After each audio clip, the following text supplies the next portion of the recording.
Dalam masa 10 minit, pening yang saya hadapi hilang. Sikit tentang apa masalah yang kedua yang sebenarnya yang abang lalui. Masalah saya yang saya alami lebih daripada 20 tahun. Iaitu setiap kali lepas saya solat waktu, saya akan rasa pening dan kadang-kadang sehingga saya terbaring dan saya muntah. Masya Allah. Jadi oleh kerana mungkin ini adalah salah satu asbab setelah saya semayang maghrib semalam, jadi saya rasa pening juga. Tetapi rasa pening tu saya lepas saya gunakan ini, biasa pening saya tu untuk saya nak cool downkan dia, untuk tempoh bertendang tu saya memang rasa antara 1 jam hingga 2 jam.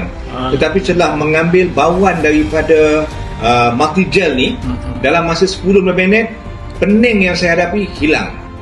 Begitu juga pada selepas maghrib, isyak, saya semayang sama juga. Tetapi pagi tadi semayang subuh, apa saya buat? Saya gunakan dulu gel ini. Saya gunakan dulu gel ini, baru saya solat subuh. Jadi bila saya solat subuh, saya bangun, lepas solat saya tidak rasa pening lagi. Tetapi saya relax. Biasa saya kalau lepas subuh saya terpaksa rehat lebih kurang 1 jam untuk nak tenangkan saya punya pening saya ni. Tetapi alhamdulillah lepas saya gunakan sebelum subuh, lepas subuh saya gunakan juga, saya tidak rasa pening seperti waktu semayang sebelum ini. Anak dan adik saya telah pun membeli produk ini. Membagi saya pakai. Tetapi saya setelah saya dihadiahkan oleh sahabat saya iaitu Cikgu Asri produk kepada saya memikirkan balik, di mana pernah aku lihat, di mana pernah aku cuba produk ini.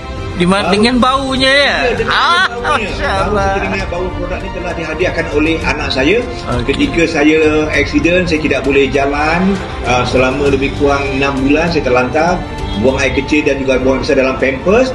Inilah produk ni, dan sakit belakang saya, inilah produk yang dibagi kepada saya, dan saya lepas oleh kerana dia anak dan adik saya melihat saya telah pulih daripada masalah saya, jadi tidak adalah hadiah dibagikan lagi, dan sehinggalah setelah 7 tahun saya jumpa kembali produk multi gel ini. Alhamdulillah. 2 produk yang abang dah guna, sedikit tentang saranan abang kepada sahabat-sahabat kita di luar sana. Jadi saya sarankan kepada semua, jangan sayangkan duit anda. Harga tak mahal mana, RM45 saja bagi satu botol. Jadi yang mana ia boleh melegakan berbagai-bagai jenis penyakit yang Multimix Fiber.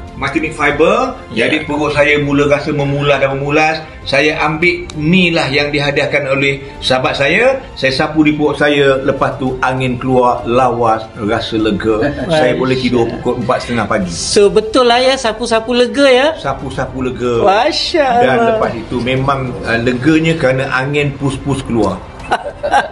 Angin pus keluar ya. Alright, okay bang, terima kasih di atas perkongsian jujur, ikhlas. Ucapkan terima kasih kepada sahabat-sahabat yang memperkenalkan kepada saya produk ini, dan saya rasa kepada rakan-rakan yang di luar sana, tak salah kita mencuba yang mana kualitinya memang sungguh-sungguh luar biasa. Alhamdulillah. Terima kasih banyak bang.